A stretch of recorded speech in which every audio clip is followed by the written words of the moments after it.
Fungi, आज का topic अपना फंगी। फंगी का मतलब होता है फंगी होते हैं बेटा ये माइक्रो ऑर्गेनिजम्स का ही सेकंड थर्ड पार्ट है। सिंगुलर जो है उसको फंगस कहा जाता है और फंगी जो है वो क्या है आपका प्लूरल फॉर्म है।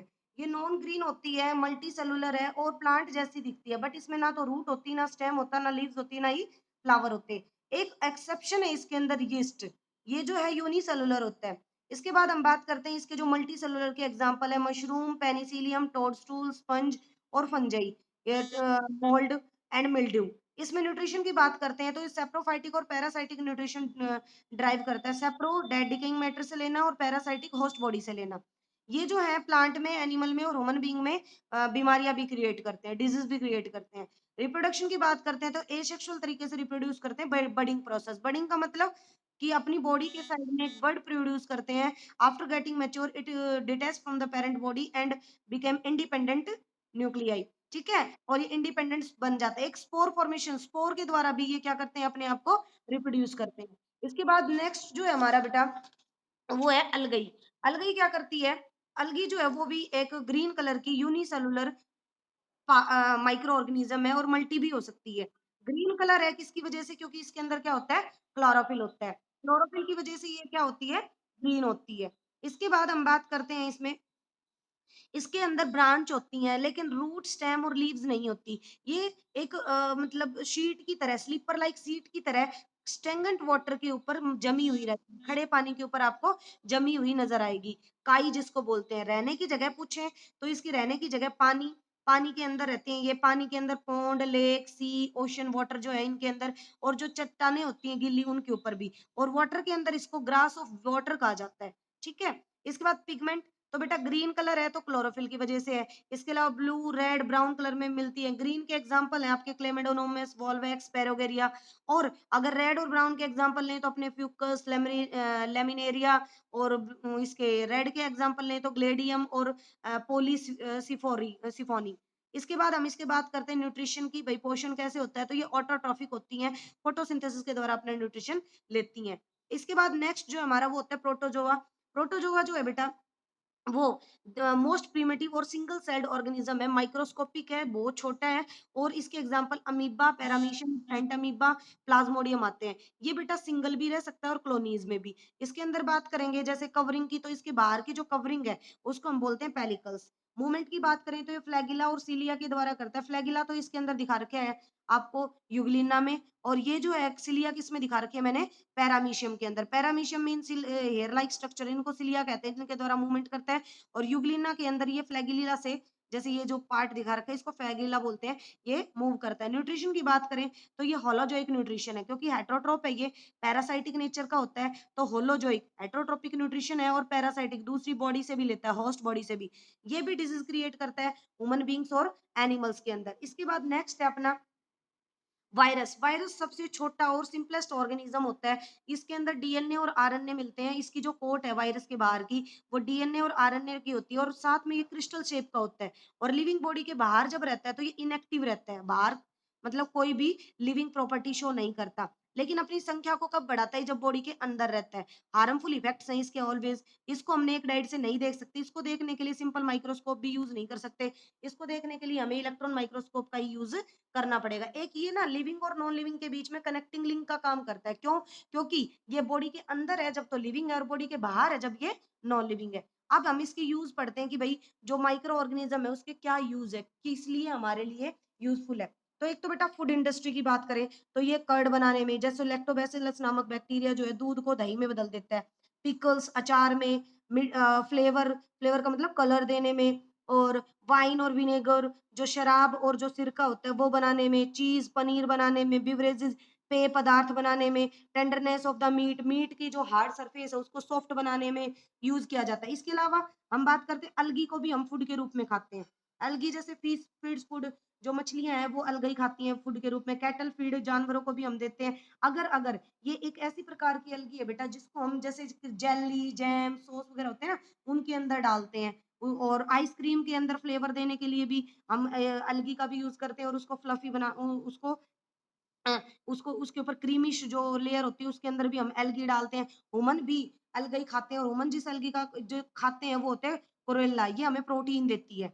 फंगी को भी हम फूड के रूप में खाते हैं, जैसे मशरूम नाम की जो फंगी है, उसको हम सब्जी खाते हैं, सब्जी के रूप में उसको यूज़ करते हैं। एक इनके यूज़ जो है बेटा ये तो थे 2 इसके फूड के रूप में यूज़। अब मेडिसिन के रूप में, मेडिसिन के रूप में एंटीबायोटिक्स बनाते हैं इसकी, जैसे पेनिसिलिन एंटीबायोटिक अपन एंटीबैक्टीरियल डिजीज़ के लिए लेते हैं, तो इसके अंदर पेनिसिलियम नोटेटम नाम की फंगी से प्रोड्यूस होती है। इसके अलावा वैक्सीन टीके भी बनाते हैं, टीके विटामिन बी कॉम्प्लेक्स भी इसी के द्वारा बनता है, फंगी के द्वारा, जो हमारी स्मॉल इंटेस्टाइन होती है उसके अंदर बी ई कोली, ठीक है? ई कोली नाम का एक बैक्टीरिया है जो क्या करता है, इसके अंदर विटामिन बी कॉम्प्लेक्स बनाने में मदद करता है। इसके बाद हम इसके नेक्स्ट यूज़ करते हैं इंडस्ट्री। फैक्ट्री के अंदर भी इसके यूज़ है। एक तो लेदर की टैनिंग, जैसे वही भई चमड़ी जो होती है उसको सॉफ्ट बनाने के लिए, फाइबर को रेटिंग करने में, जैसे जूट जो है उसको पानी में इमर्ज कर देते हैं, तो जूट फाइबर अलग करने के लिए हम किसका यूज़ करते हैं? इन्हीं का यूज़ करते हैं, माइक्रो ऑर्गेनिज़म्स का, क्योंकि वो क्या करते हैं उस फाइबर को किसमें कन्वर्ट कर देते हैं? पतले-पतले रेशे में, जिसकी वजह से वो रेशा हमारे पास में कपड़े बनाने में काम आता है। इसके बाद इसका यूज़ जो है सीवेज डिस्पोज़ल में भी किया जाता है। सीवेज डिस्पोज़ल जो है वो ट्रीटमेंट सीवेज ट्रीटमेंट प्लांट के दौरान यूज़ किया जाता है, ठीक है? क्लीनिंग द एनवायरनमेंट, एनवायरनमेंट को साफ करने के लिए भी हम किसके लिए किसका यूज़ करते हैं? माइक्रो ऑर्गेनिज़्म का यूज़ करते हैं। जो न्यूट्रिएंट होते हैं उनको रिसाइक्लिंग करने के लिए भी हमारे एनवायरनमेंट के अंदर जो माइक्रो ऑर्गेनिज़म्स है इनका यूज़ किया जाता है। तो ये बहुत ज़्यादा मात्रा में, काफ़ी मात्रा में हमारे लिए यूज़फुल है। अब यूज़फुल है वैसे हार्मफुल भी है। हार्मफुल क्या है कि बेटा इससे अलग-अलग बीमारियाँ होती हैं। कैसे माइक्रोबियल की बात करें तो पैथोजेंस, ठीक है? पैथोजेंस के द्वारा क्रिएट होती है एनिमल्स में भी और प्लांट में भी। एनिमल्स में तो एंथ्रेक्स नाम की बैक्टीरिया के द्वारा, कैटल्स में और फुट एंड माउथ डिजीज़ जो है वो वायरस के द्वारा होती है। बैक्टीरिया के द्वारा अगर बात करें तो ब्लाइट इन राइस, मतलब ये प्लांट की बात कर रहे हैं। चावल के अंदर होना, पेल इन जो लीव्स होती हैं, ग्रीन लीव्स वो येलो पड़ जाती हैं। सिट्रस कैंकर, जो खट्टे फल होते हैं उनके अंदर सिट्रस कैंकर नाम की बीमारी बैक्टीरिया के द्वारा होती है। इसके अलावा जब हम बात करते हैं वायरल डिजीज़, तो वायरल डिजीज़ बेटा टोबैको मोएसिक डिजीज़ है, टोबैको के अंदर होती है। मस्टर्ड और कैबेज के अंदर और कॉलीफ्लावर के अंदर मोएसिक नाम की बीमारी होती है। पत्तियाँ कर्ल कर जाती हैं, मुड़ जाती हैं, किसकी वजह से? कॉटन और जो जितनी बीन्स की फसलें हैं, जो अपनी चने, दाल वगैरह जो होती हैं, उनकी पत्तियाँ कर्ल हो जाती हैं, इस तरीके से कर्ल होना, तो किसकी वजह से होती हैं? वायरस की वजह से ही होती हैं। और री लीफ रोल हो जाती है, टोमेटो की पत्तियाँ गोल हो जाती हैं, किसकी वजह से? ये भी वायरस की वजह से होती हैं। फंगल डिजीज़ की बात करें अगर प्लांट में, तो रस्ट एंड स्मॉट डिजीज़ होती है व्हीट के अंदर, पोटैटो के अंदर ब्लाइट होती है, मिल्ड्यू होती है ग्रेप्स में, गूसबेरीज़ में, रोज़ में। और ये जो है बेटा, ये बीमारियाँ किसके द्वारा फैलती है? एक तो एयर के द्वारा और एक सीड्स के द्वारा फैलती हैं। इसके बाद हम बात करते हैं कुछ माइक्रोबियल डिजीज़ जो ह्यूमन बीइंग्स में। ह्यूमन बीइंग्स में बेटा ये कम्युनिकेबल डिजीज़ होती हैं, जो फैलती हैं, जिसमें हम बात करते हैं एयर, वाटर और फूड के द्वारा। और एग्जांपल कॉमन कोल्ड, कॉन्सेक्यूटिव ये आईज़ में प्रॉब्लम करती है, टाइफाइड और चिकन पॉक्स, ये बीमारियाँ किसके अंदर होती हैं? ह्यूमन बीइंग्स के अंदर बात करते हैं। इसके बाद हम बात करते हैं food poisoning. Food poisoning, food poisoning होता है फूड का, नेक्स्ट है हमारा फूड पॉइज़निंग।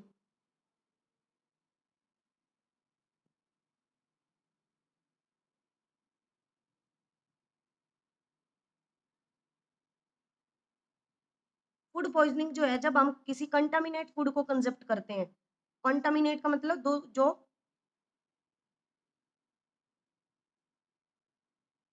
दूषित भोजन होता है उसको अगर हम खाते हैं तो उसकी वजह से क्या होती है, हमें फूड पॉइज़निंग हो जाती है। फूड पॉइज़निंग की वजह से क्या आता है, हमें वॉमिटिंग आती है,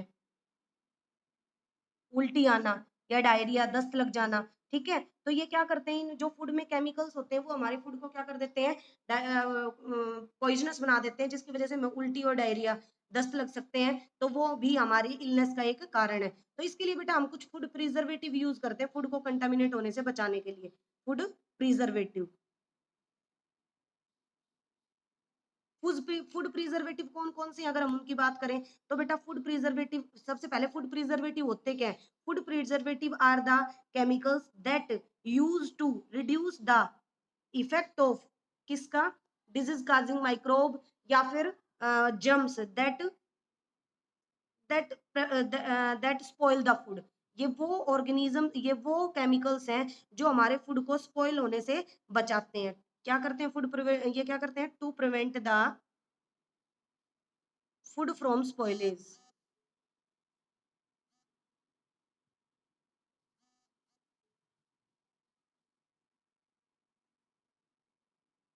खराब होने से बचाते हैं। अब इसमें कौन-कौन से हैं बेटा फूड प्रिजर्वेशन मेथड? तो सबसे पहला मेथड होता है बेटा drawing and dehydration. Drawing and dehydration मतलब पानी निकाल देना। सुखाने से मॉइस्चर कम हो जाएगा तो ऑटोमेटिक हमारे जो माइक्रो ऑर्गेनिजम्स हैं उनकी ग्रोथ कम हो जाएगी। इसमें डिहाइड्रेशन के द्वारा हम मटर हुआ, कॉलीफ्लावर हुआ, पत्ते गोभी, फूल गोभी होती है ना, इनकी पत्तियाँ और मेथी हुई जैसे आपकी, मिंट हुआ, पुदीना, इनको सुखाते हैं। और भी चीज़ें हैं जिन्हों जो ड्राइंग के द्वारा यूज़ करते हैं, जैसे ड्राई फ्रूट्स है अपने, स्पिनच है, फिश, स्पिनच, ये और भी हो सकती हैं। ये चीज़ें हम डिहाइड्रेशन के द्वारा स्टोर करते हैं। नेक्स्ट मेथड होता है बेटा सॉल्टिंग। सॉल्टिंग का मतलब नमक डाल के भी हम क्या करते हैं, सोल्टिंग के द्वारा भी हम अपने फूड को प्रिजर्व कर देते हैं। सोल्टिंग डालने की वजह से क्या होता है, उसके अंदर वाटर की मात्रा क्या हो जाती है, वाटर जो है वो ड्रेन आउट हो जाता है, उनके अंदर से सेल से वाटर निकल जाता है। वाटर फूड प्रिजर्वेशन में सोल्ट डालने से, फूड के अंदर सोल्ट डालने से वाटर जो है वो रिलीज आउट हो जाता है, जिसकी वजह से बैक्टीरिया जो है वो पानी लूज कर देंगे तो उनकी ग्रोथ क्या हो जाएगी, इनएबिट हो जाएगी। तो एक सोल्टिंग मेथड होता है। एक इसके बाद हम बात करते हैं नेक्स्ट मेथड आपका शुगर डालना। शुगर के द्वारा भी क्या होता है कि वाटर रिलीज होता है। शुगर जब निकलेगा तो शुगर जो है वो क्या करेगा, जैम जेलीज वगैरह जो होते हैं इनके अंदर हम यूज करते हैं ताकि हमारा फूड कई दिनों तक स्टोर रह सके। जैसे जैम जेली और एप्पल, आंवला, कैरेट, प्लम, इनको भी हम शुगर डाल के प्रिजर्व कर सकते हैं। एक होता है पिकलिंग करके, पिकलिंग होता है अचार बना के, मैंगो, लेमन, ठीक है? इनको हम क्या करते हैं, फ्रूट और वेजिटेबल बहुत से ऐसे हैं जिनको हम अचार बना के क्या करते हैं, स्टोर करते हैं। एक होते हैं बेटा कुछ केमिकल्स डाल के, केमिकल्स के अगर अगर हम नाम बात करते हैं तो उसमें 2 टाइप के केमिकल्स, एक तो होते हैं सोडियम बेंजोएट और एक हमारा केमिकल होता है बेटा पोटेशियम मेटाबाइसल्फेट।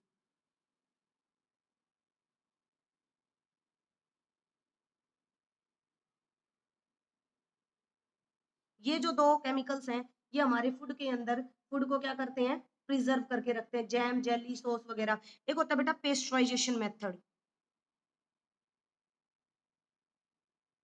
पेस्चराइजेशन का मतलब होता है एकदम से अगर उसको किसी भी दूध, जैसे दूध वगैरह होते हैं उनको पेस्चर करते हैं 70 डिग्री पे, क्या करो 15 से 30 सेकंड के लिए दूध को गर्म करो एंड देन तुरंत क्या कर दो, उसको ठंडा कर दो। क्या कहलाएगा वो, पेस्चराइजेशन कहलाएगा। और इसकी खोज किसने की थी, लुईस पेस्चर ने, लुईस पेस्चर ने इसकी खोज की थी। ठीक है, इसके द्वारा हम मिल्क को स्टोर कर सकते हैं। एक होता है डीप फ्रीजिंग मेथड, ठंडा करके। डीप फ्रीजिंग के अंदर हम मीट वगैरह हुए, मछली वगैरह हुई, इनको स्टोर करते हैं, वेजिटेबल हैं, फ्रूट्स हैं, इनको डीप फ्रीजन ताकि ये जो फ्रेशनेस बनी रहे इनकी। एक होता है हीटिंग और कैनिंग करके, गरम करके, और कैनिंग का मतलब होता है उनको डब्बे में बंद करके विद एयर वैक्यूम जो होते हैं उनके अंदर, जिनके अंदर एयर नहीं जाती, वैक्यूम पैकिंग करके। ठीक है, वैक्यूम पैकिंग भी बोल सकते हैं। तो उसमें एयर टाइट कंटेनर्स के अंदर अगर हम इसको स्टोर करेंगे तो क्या होगा, इनके अंदर रेंसिडिटी नहीं हो पाएगी। ठीक है ना, सड़ नहीं पाएंगे, इनमें दूसरी गैस जो है वो ऑक्सीडेशन नहीं कर पाएंगी। और हीटिंग मतलब गर्म करेंगे तो वैसे उसमें डिजीज काजिंग माइक्रोब्स खत्म हो जाएंगे। तो एक ये मेथड होता है। अब इसके बाद हमारा है बेटा नाइट्रोजन साइकिल। नाइट्रोजन फिक्सेशन की बात करते हैं।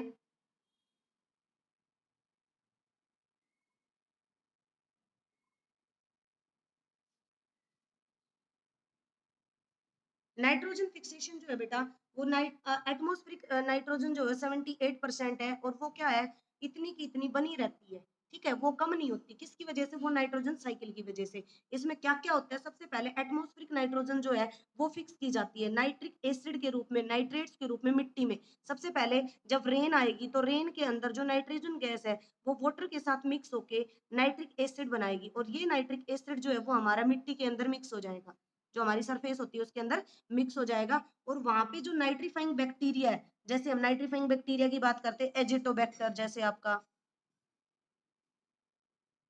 ठीक है, और राइजोबियम, ये क्या करते हैं, लेग्यूम प्लांट्स की रूट्स पे रहते हैं। राइजोबियम जो है ना, लेग्यूम प्लांट्स जो होते हैं उनकी रूट नूडल्स के ऊपर होता है, जो जैसे जड़ होती हैं उनकी जड़ों की गांठों के ऊपर पाया जाता है ये राइजोबियम। ये होती है लेग्यूम प्लांट की root noodles, nodule sorry. Root nodules, इनके ऊपर कौन बैठता है? राइजोबियम।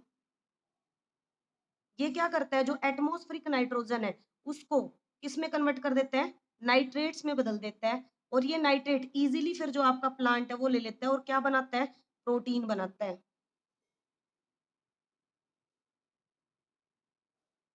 ठीक है, ये इसके बाद में जो ये क्या करते हैं? मिट्टी में नाइट्रोजन फिक्स करवाते हैं। इंडस्ट्रियल नाइट्रोजन भी फिक्स होती है, जैसे अपन अमोनिया या फिर सल्फेट वगैरह यूज करते हैं, तो वो भी एटमॉस्फेरिक नाइट्रोजन नाइट्रोजन यूटिलाइज करते हैं। तो ये आगे जाके क्या यूज करते हैं? अपनी नाइट्रोजन साइकिल बनाते हैं।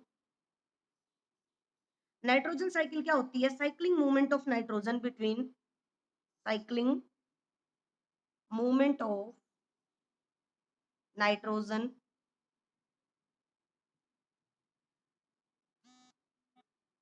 Element between living and non-living component of earth is called nitrogen cycle। किस तरीके से?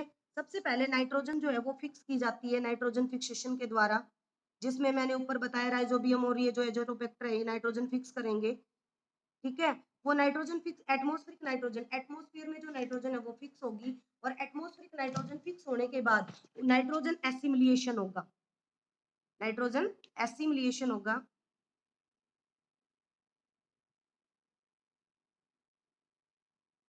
नाइट्रोजन एसिमिलेशन का मतलब होता है जो नाइट्रोजीनियस कंपाउंड्स है उनका नाइट्रेट्स में, नाइट्रेट से एमिनो एसिड्स के अंदर कन्वर्ट हो जाना, नाइट्रेट से एमिनो एसिड्स में बदल जाना।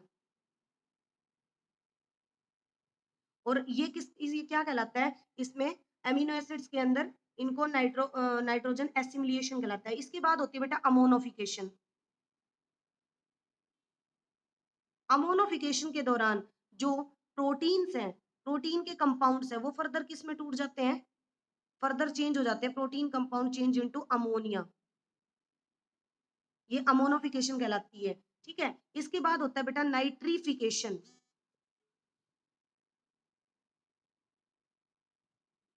नाइट्रिफिकेशन के अंदर जो अमोनिया और अमोनियम साल्ट है उनका नाइट्रेट्स में बदलना, अमोनिया या ammonium salts convert into nitrates, और ये होते हैं बेटा नाइट्रोसोम्स के द्वारा।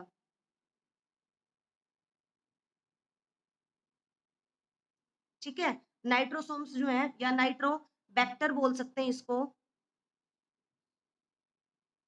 ये क्या करते हैं? अमोनिया या अमोनियम साल्ट को नाइट्रेट्स में कन्वर्ट कर देते हैं। उसके बाद होता है बेटा डीनाइट्रिफिकेशन। डीनाइट्रिफिकेशन के अंदर जो नाइट्रेट्स हैं, अब ये जो नाइट्रेट्स बने थे इनका फर्दर किसके अंदर टूट जाना? फ्री नाइट्रोजन में, फ्री नाइट्रोजन में कन्वर्ट होना। और ये काम करता है डीनाइट्रीफाइंग बैक्टीरिया, जिसको बोलते हैं डीनाइट्रीफाइंग बैक्टीरिया जो है उनको कहा जाता है। और इनमें आप क्या आते हैं? सुडोमोनस।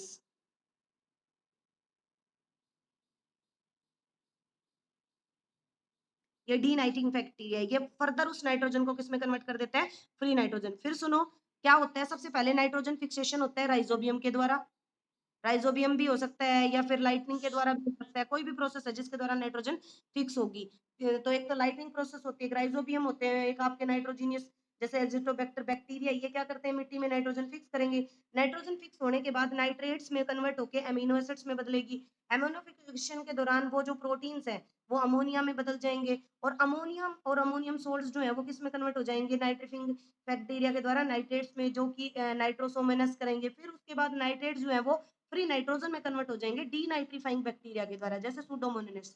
तो ये नाइट्रोजन है फर्दर ये हमारी किसके अंदर चली गई? एयर में वापस चली गई। तो ये हमारी क्या कहलाती है? Nitrogen cycle. ये आज का टॉपिक जो है बेटा इतना ही था। अब